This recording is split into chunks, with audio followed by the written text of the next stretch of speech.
ડર ડર ડર, અફવા અફવા અફવા, પણ શેની? ઘોર અંધારું, હાથમાં લાકડીઓ સાથે ગામના લોકો ભરી રહ્યા છે પહેરો. આ લોકોની આંખોમાં એક ડરામણો માહોલ છે. 12 મહિનાથી આ ગામના લોકોની ઊંઘ પૂરી નથી થઈ, કારણ કે આ લોકોને સતાવી રહ્યો છે ડર. એવો ડર જે ઊંઘવા નથી દેતો, એવો ડર જે બાળકોને પળવાર પણ વિખૂટા નથી પડવા દેતો, અને એવો ડર જેણે લોકોનું જીવન જાણે હરામ કરી નાખ્યું. આ ગામના પુરુષો આખો દિવસ કામ ધંધો કરે છે, રાત્રે થાકી પાકીને ઘરે આવે છે, અને ત્યારબાદ શાંતિથી ઊંઘી જવાને બદલે લાગી જાય છે પહેરો ભરવા. પહેરો ભરવો તેઓનો શોખ કે ધંધો નથી, પરંતુ મજબૂરી અને ફફડાટ છે. પરંતુ કેમ આ લોકો આટલા ડરે છે? કેમ 12 મહિનાથી લોકો શાંતિથી ઊંઘતા નથી? આખરે કેમ આ લોકો ઉજાગરા કરવા મજબૂર છે? આ સવાલના જવાબ શોધવા અમારી ટીમ નીકળી પડી છે એ ગામમાં જ્યાંના લોકો ડરી ડરીને ફફડી ઉઠ્યા છે. નમસ્કાર, આપ જોઈ રહ્યા છો ગુજરાતની number 1 news channel news 18 Gujarati. Ground report સાથે હું છું સિદ્ધાર્થ ધોળકિયા. આખરે આ ડર શેનો છે? તેમનો જવાબ તમને પણ જોવો હશે, અમને પણ છે. આવો સવાલ તમને પણ થયો હશે, અમને પણ છે. અને એટલે જ આ સવાલનો જવાબ જાણવા અમે પહોંચ્યા દસક્રોઈના કઠવાડામાં. અમારી ટીમે જઈને જોયું તો કેટલાક લોકો ખરેખર ફફડી રહ્યા હતા. તમામ લોકો ભયભીત હતા. અમે ઊંડાણપૂર્વકની પડતાલ કરી તો જાણકારી ચોંકાવનારી મળી. આ ગામ છે અમદાવાદ જિલ્લાના દસક્રોઈ તાલુકાનું કઠવાડા.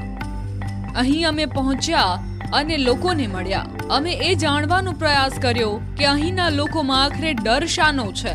કેમ આ ગામના લોકો ફફડી રહ્યા છે? અમે જ્યારે લોકોને પૂછ્યું ત્યારે જાણવા મળી ચોંકાવનારી વિગતો.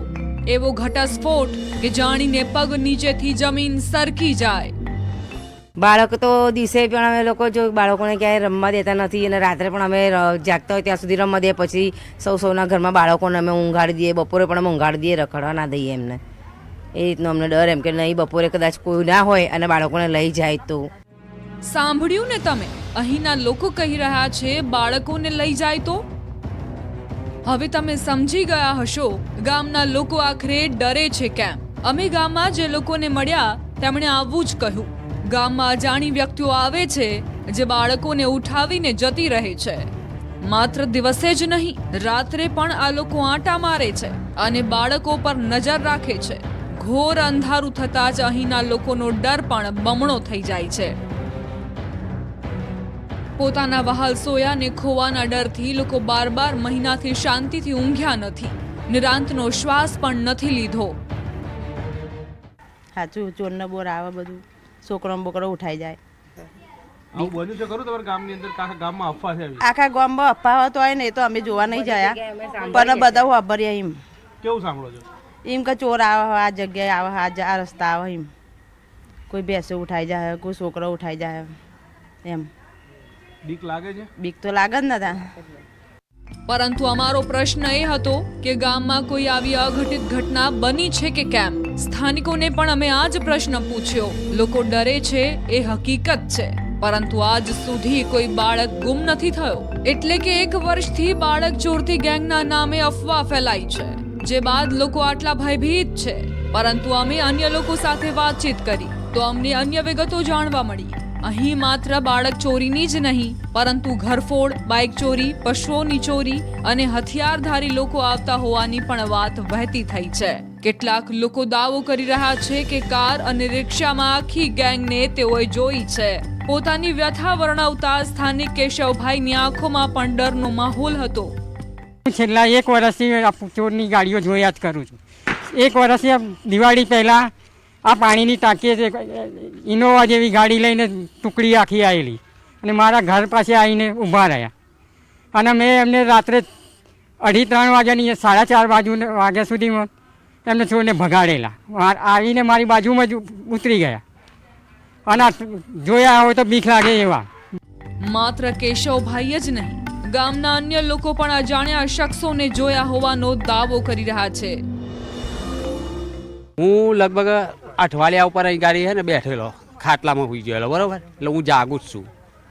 હવે રિક્ષા આવી અને રિક્ષાનું અજવાળું થયું ને એટલે મારી નજર આમ પડી એટલે પેલા રિક્ષાવાળાએ મને જોઈ ગયો એટલે અહીંથી રિક્ષા વારી એને અને વારીને સીધો ઊભો જ નીકળી જ જાય, ઊભો નહીં રહ્યો. એને પહેલાં લગભગ 1-1.5 મહિના પહેલાં હે ને 1.5 મહિના પહેલાં છે ને 4 વ્હીલ ગાડી આવી.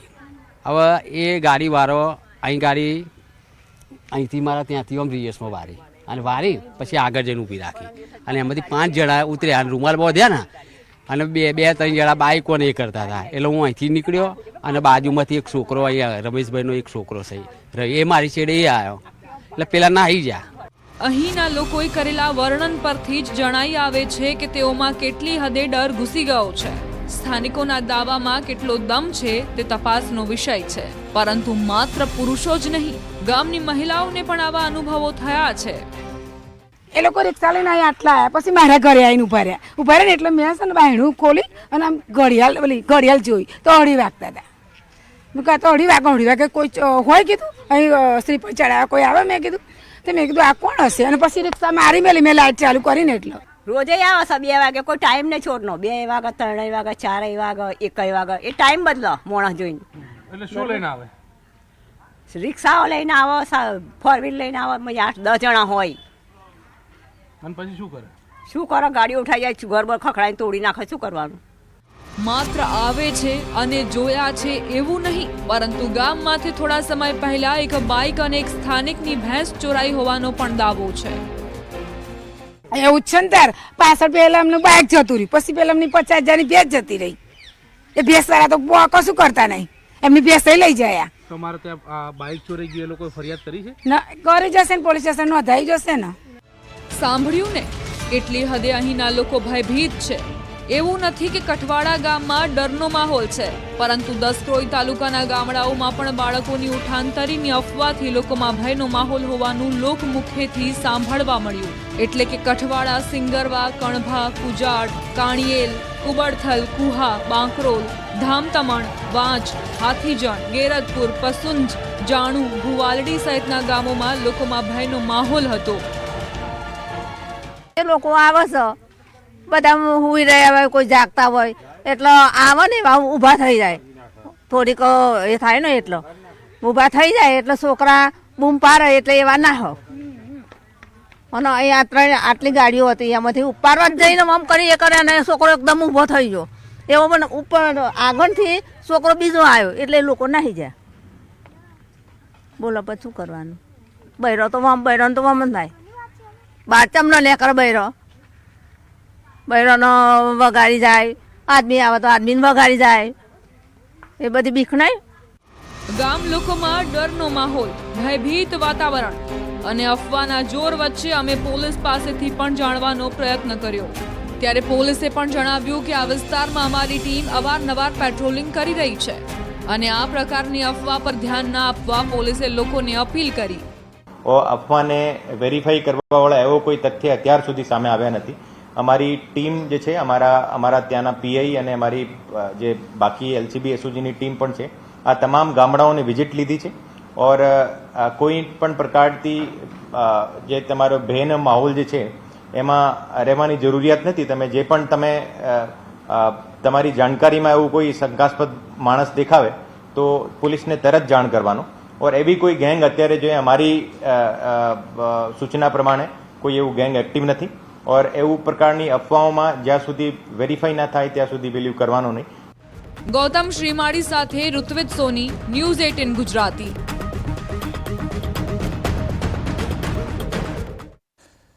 તો રાજ્યમાં સોમવારનો દિવસ હોબાળો ભર્યો રહ્યો. અલગ અલગ વિસ્તારમાં ક્રાઇમ બેફામ થયા. હત્યા, મારામારી, હંગામો અને વિરોધના વંટોળ સર્જાયા. કેટલાક વિસ્તારોમાં તો ચક્કાજામ પણ થયા. તોફાની તત્વો સામે એવો તો રોષ ભભૂક્યો કે લોકો રસ્તા પર ઉતરી આવ્યા. હવે તો અમદાવાદ જેવા શહેરમાં પણ અસામાજિક તત્વો ઉત્પાત મચાવતા અચકાતા નથી.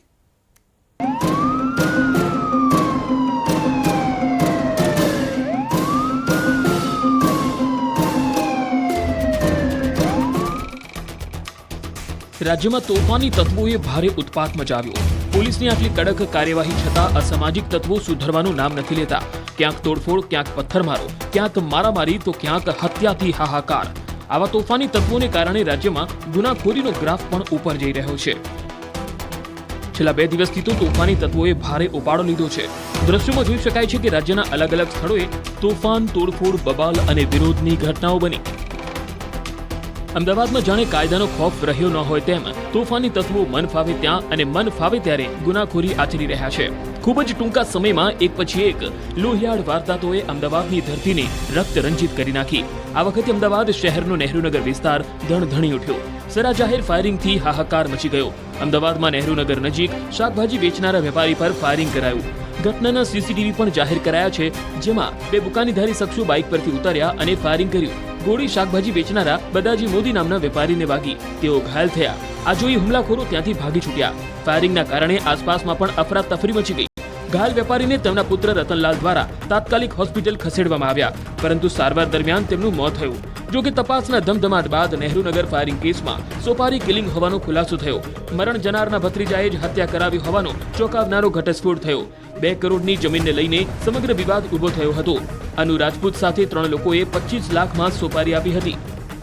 हमने टीमें बनाई, सीसीटीवी वगैरह का एनालाइज किया, मोबाइल का जितने भी उसके क्लू थे, ह्यूमन इंटेलिजेंस से क्लू लेके एक सेंसेशनल केस जो बना था उसको पुलिस ने डिटेक्ट कर लिया है और ये एक सुपारी किलिंग ये निकली है.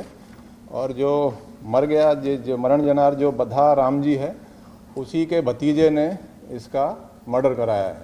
અમદાવાદ શહેરમાં વધુ એક ખૂની ખેલ ખેલાયો. છરીના કરપીણ ઘા ઝીકીને યુવકની હત્યા કરી નાખતા ચકચાર મચી ગઈ.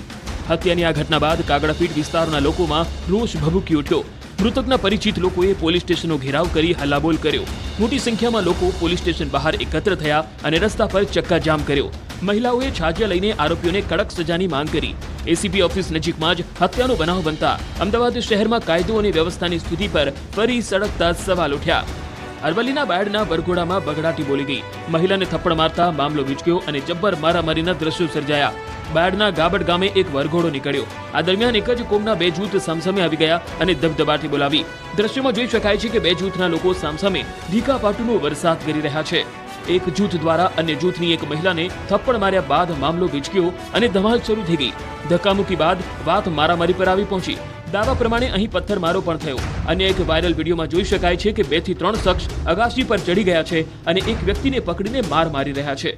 તો બીજી તરફ નીચે રસ્તા પર આ ટોળામાં લોકો એકબીજા જૂથના લોકો પર હાથ સાફ કરી રહ્યા છે. આ મામલે પોલીસ યોગ્ય અને કડક કાર્યવાહી કરે તેવી માંગ ઉઠી છે.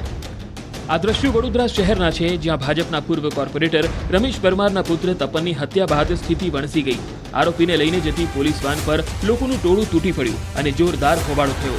વડોદરામાં ભાજપ નેતાના પુત્રની હત્યા મામલે સ્થાનિકોએ કારેલીબાગ પોલીસ સ્ટેશનનો ઘેરાવ કર્યો. સ્થાનિકોએ પોલીસની કામગીરી પર સવાલ કર્યા. હાય હાયના નારા લગાવ્યા. આરોપ છે કે બાબર પઠાણ નામના આરોપીએ સરેઆમ છરીના ઘા ઝીકી તપનની હત્યા કરી નાખી. ચોંકાવનારી વાત તો એ છે કે જ્યારે બાબર પઠાણ છરીના ઘા ઝીકી રહ્યો હતો ત્યારે પોલીસ પણ ત્યાં હાજર જ હોવાના આરોપ લાગ્યા છે. તો અહીં આગળથી બાબર ખાન પઠાણ જે જાતે પોલીસની વાનમાં આવ્યો, પોલીસની જોડે આવ્યો, પોલીસ પ્રોટેક્શનની અંદર આવ્યો. આજુબાજુમાં 4 થી 5 પોલીસવાળા હતા, એ અહીં આગળથી લઈને ગયા અંદર. તો એ એવું કહે છે કે મને બી વાગ્યું છે, આ લોકોએ મને બી મારું સ્ટેટમેન્ટ કરવા એ બી અંદર ગયો. તો પોલીસ પ્રોટેક્શનની અંદર એ કરવા ગયો અંદર, અને એટલામાં એને ત્યાંથી પોલીસવાળાએ છોડ દીધો અને પાછળ ગયો. તો મારા બીજા ભાઈબંધ એટલે એ અમારી જોડે હતો, તો એને પાછળ લઈ જઈને ઘા મારી દીધો. મળતી માહિતી પ્રમાણે સૌથી પહેલા શહેરના નાગરવાડા વિસ્તારમાં બાબર પઠાણ અને તપન પરમારના મિત્રો વચ્ચે કોઈ બાબતને લઈને માથાકૂટ થઈ હતી. ત્યાં પણ મારામારી થઈ, જેમાં તપનના મિત્રોને ઈજા થઈ. આથી તેઓને સારવાર માટે સયાજી હોસ્પિટલમાં લાવવામાં આવ્યા. ઈજાગ્રસ્ત મિત્રોને હોસ્પિટલમાં દાખલ કર્યા બાદ તપન હોસ્પિટલના ગેટ પાસે ઊભો હતો ત્યારે જ બાબર પઠાણ આવ્યો અને છરીના ઘા ઝીકી હત્યાને અંજામ આપી દીધો. અરે જેવી ગાડી સ્ટાર્ટ જ કરું છું એટલાથી પાછળથી ટુલર આવે છે. બાબર અને એના હાથમાં આટલું મોટું ચક્કુ હતું. ચક્કુ મારી સામે એના પર ઘા માર્યા 5 થી 6 ને હું છોડા ભાગ્યો પણ મને બી પકડી રાખ્યો. હવે બાબર ખાન પઠાણની દાદાગીરી પણ જોઈ લો. પોલીસે બાબર ખાન પઠાણ નામના કુખ્યાતની ધરપકડ કરી છે. આરોપી બાબર પઠાણ ગુનાહિત ઇતિહાસ ધરાવે છે. આરોપી બાબરનો એક જૂનો વિડીયો પણ વાયરલ થયો, જેમાં માથાભારી બાબર એક વ્યક્તિને ધમકી આપીને માર મારતો જોવાય છે. આરોપી બાબર પઠાણે રૂપિયાની લેતી દેતીમાં એક શખ્સને માર માર્યો હતો. આરોપી બાબર પાસેથી શખ્સે 1.5 લાખ રૂપિયા ઉધાર લીધા હતા. આરોપી બાબરે રૂપિયા પરત આપી દેશે તેવી બાંહેધરી આપતો શખ્સનો વિડીયો બનાવ્યો હતો. મહેમાન પાસેથી રૂપિયા લીધા તો થઈ મારામારી. રંગીલા રાજકોટમાં પણ ગુનાખોરીનો ગ્રાફ વધતો જાય છે. અહીં ખાવા મુદ્દે સન્ની પાજીદા ઢાબા ખાતે છરીઓ ઉડી. રાજકોટ શહેરના જામનગર રોડ પર આવેલા ઘંટેશ્વર નજીક સન્ની પાજીદા ઢાબા ખાતે ખાવાની બાબતે છરીઓ ઉડી હતી. જમીને પૈસા ન આપતા ગ્રાહક સાથે સંચાલકને માથાકૂટ થતા મામલો ભીચક્યો હતો. આ ઘટનાને પગલે રાજકોટના ડેપ્યુટી મેયર નરેન્દ્રસિંહ જાડેજા અને તેના ભાઈ રવિરાજસિંહ સહિત 3ને ઈજા પહોંચી. સન્ની પાજીદા ઢાબાના સંચાલક સન્ની અને તેના સાગરીતોએ હુમલો કર્યો હતો. આ અંગે ખુલાસો થયો છે કે જમ્યા બાદ બિલ ન ભરવા મામલે તોડફોડ થઈ હતી. આ તરફ અમરેલીમાં તો ચોંકાવનારી ઘટના બની. તું નકલી સાધુ છે એમ કહીને માથાની જટા કાપી નાખી. ખાંભા નજીક આશ્રમમાં આરામ કરતા સાધુની જટા કાપી અને 2 સાધુએ લૂંટ ચલાવતા સમગ્ર પંથકમાં ખળભળાટ મચી ગયો. બંને આરોપી સાધુઓએ બપોરના સમયે આશ્રમમાં ઘૂસી અર્જુનગીરીને માર મારી તેની જટા કાપતા હોય તેવો વિડીયો ઉતાર્યો અને જટા કાપતો વિડીયો સોશિયલ મીડિયામાં વાયરલ પણ કર્યો. ખાંભા નજીક આશ્રમમાં રહેતા સાધુને તું ફરજી સાધુ છો એમ કહી અને 2 સાધુએ માર માર્યો. બાદમાં ગાળો બોલીને જટા કાપી નાખી. આટલું જ નહીં, તેઓ 21,000ની લૂંટ ચલાવીને ફરાર થઈ ગયા હતા. પીડિત સાધુએ ખાંભા પોલીસ મથકે ફરિયાદ નોંધાવતા હાલ પોલીસે એક સાધુને ઝડપી પાડ્યો છે, જ્યારે એક સાધુ હજી ફરાર છે. આ ઘટના 12 નવેમ્બર બપોરે 1 વાગ્યાના સુમારે ખાંભા નજીક રાજધાની ચોકડી પાસે આશ્રમમાં બની હતી. અહીં મંજુ માતાના ખોડિયાર આશ્રમમાં આરામ કરી રહેલા ભગુડાના ભોયરાધાર આશ્રમના સાધુ પર અર્જુનગીરી અને એક અજાણ્યા સાધુએ હુમલો કર્યો હતો. બંને સાધુએ આશ્રમમાં આવી તેની સાથે માથાકૂટ કરી. તું નકલી સાધુ છે તેમ કહી માથાકૂટ કરી હતી અને અપશબ્દો બોલી મારી નાખવાની ધમકી પણ ઉચ્ચારી. એટલું જ નહીં, બંને શખ્સોએ તેની જોડીમાં રહેલા 10,850ની રોકડ, એક મોબાઈલ તથા 300 ગ્રામ કાજુ બદામ મળી 21,000ની લૂંટ ચલાવીને ફરાર થઈ ગયા. આ અંગે અર્જુનગીરી વાળાએ ખાંભા પોલીસ સ્ટેશનમાં ફરિયાદ નોંધાવી. ફરિયાદમાં જાનથી મારી નાખવાની ધમકીનો ઉલ્લેખ કરવામાં આવ્યો. 3 જિલ્લાના 196 ગામના ખેડૂતોએ ઇકો સેન્સિટિવ ઝોનનો કર્યો વિરોધ. ટ્રેક્ટર બાઇક રેલી કાઢી નવા જાહેરનામાને કાળો કાયદો ગણાવ્યો. ગીર પંથકમાં ઇકો સેન્સિટિવ ઝોનનો વિરોધ દિવસે દિવસે ઉગ્ર બનતો જાય છે. ત્યારે હવે તો 196 ગામના લોકોએ ગીરના વડામથક સાસણને ઘેરીને હલ્લાબોલ કર્યો. જૂનાગઢ, ગીર સોમનાથ અને અમરેલી જિલ્લાના 196 ગામડાઓના ખેડૂતો દ્વારા ઇકો ઝોનને કાળા કાયદા ગણાવી વિરોધ કરવામાં આવ્યો. કોંગ્રેસ, આમ આદમી પાર્ટી અને ખેડૂતો દ્વારા બહોળી સંખ્યામાં સાસણના ભાલછેલ ખાતે ઉપસ્થિત રહ્યા. ખેડૂતોએ આ કાયદાના વિરોધમાં વિશાળ ટ્રેક્ટર અને બાઇક રેલી યોજી વન વિભાગના અધિકારીને આવેદનપત્ર પાઠવ્યું. ભાલછેલ ખાતે હેલિપેડ ગ્રાઉન્ડથી સાસણ ફોરેસ્ટ કચેરી સુધી બહોળી સંખ્યામાં ખેડૂતોએ હાજર રહી ટ્રેક્ટર રેલી યોજી હતી અને આ કાયદાનો વિરોધ નોંધાવ્યો હતો. ઇકો ઝોન રદ કરવાની માંગણી કરી હતી. ઇકો ઝોનનું પ્રાથમિક જાહેરનામું બહાર પાડીને 60 દિવસની મુદત પણ પૂરી થઈ ગઈ છે. આ તરફ મોરબીમાં સ્થાનિકો દ્વારા રોડ રોકી વિરોધ કરવામાં આવ્યો. મોરબીના 50 રોડ પરના સ્થાનિકોએ શ્યામ પાર્ક એક સોસાયટીનો રોડ મંજૂર કર્યા બાદ અનેક રજૂઆતો કરવા છતાં અધૂરા રોડનું કામ શરૂ ન કરતા સ્થાનિકો રોષે ભરાયા. રહીશોએ રસ્તો રોકીને ચક્કાજામ કર્યો. મંજૂર થયેલા રોડનું કામ તાત્કાલિક શરૂ થાય તેવી સ્થાનિકોની માંગ છે.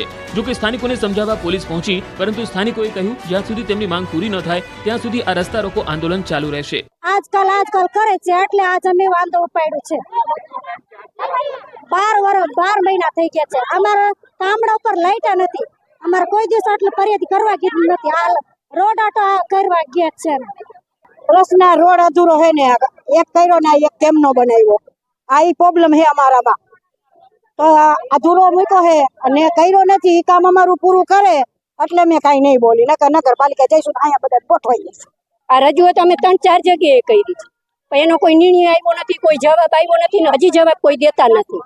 અને આ જવાબ અમે જ્યાં સુધી રોડ નહીં થાય ત્યાં સુધી અમે અહીંથી ડગવાના નથી. વિરોધના વંટોળ વચ્ચે નવો ખુલાસો સામે આવ્યો. રોડ બનાવવાનું કામ સોસાયટી વાસીઓએ જાતે પૈસા ઉઘરાવીને શરૂ કર્યું હતું. દાવો છે કે ધારાસભ્ય કાંતિ અમૃતિયાએ કાઉન્સિલર અને સોસાયટીઓને કહ્યું હતું કે તમે લોકો જાતે પૈસા ઉઘરાવીને રોડ બનાવી લો, પછી પૈસા પાલિકા આપી દેશે. પરંતુ રોડનું કામ શરૂ કરવા છતાં રોડની ગ્રાન્ટ મંજૂર ન કરાતા રોડ અધૂરો મૂકવાની ફરજ પડી. આવો આરોપ પૂર્વ કાઉન્સિલર અને કોન્ટ્રાક્ટર શૈલેષ મકાસણાએ કર્યો હતો. આ તરફ પાકના સારા ભાવ ન મળતા કોડીનાર યાર્ડમાં ખેડૂતોએ હરાજી બંધ કરાવી. 2 દિવસ બાદ ફરી એકવાર ખેડૂતોએ કોડીનાર યાર્ડને માથે લીધું. યાર્ડમાં મગફળી સહિતના પાકના યોગ્ય ભાવ ન મળતા ખેડૂતો રોષે ભરાયા. મોટી સંખ્યામાં ખેડૂતોએ એકત્ર થઈ હરાજી બંધ કરાવી. તમામ જણસીઓની હરાજી બંધ કરાવીને હલ્લાબોલ કરતા યાર્ડમાં ગરમાગરમીના દ્રશ્યો જોવા મળ્યા. યાર્ડમાં વેપારીઓ, સત્તાધીશો અને ખેડૂતો સાથે ચકમક થઈ. પોષણક્ષમ ભાવ ન મળતા ખેડૂતોએ ઉગ્ર રજૂઆત કરી. રોષે ભરાઈને હરાજી બંધ કરાવી રોષ ઠાલવ્યો હતો, જેથી યાર્ડમાં વહેલી સવારથી પોતાની જણસીઓ લઈને આવેલા ખેડૂતોને ધરમનો ધક્કો થયો હતો. શનિવારે પણ કોડીનાર યાર્ડમાં ખેડૂતોએ ખરીદીને લઈને ટકટક કરી હતી. મગફળીની ખરીદીમાં ટેકાના ભાવે ખરીદી કરવાની માંગ સાથે હોબાળો કર્યો.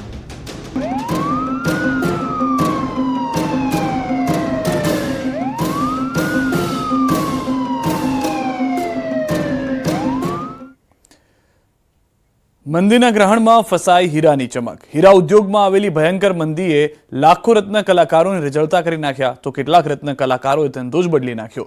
સુરત અને ભાવનગરનો હીરા ઉદ્યોગ મંદીની ચપેટમાં આવતા હીરા સાથે સંકળાયેલા લોકો હેરાન પરેશાન છે.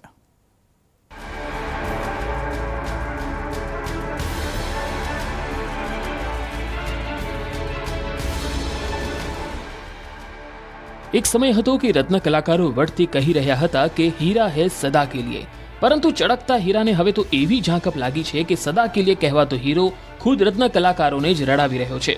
મંદીના બમણમાં ફસાયેલા હીરાનું હાર્દ એવું તો હાર્યું કે રત્ન કલાકારોને રાતા પાણીએ રોવડાવ્યા.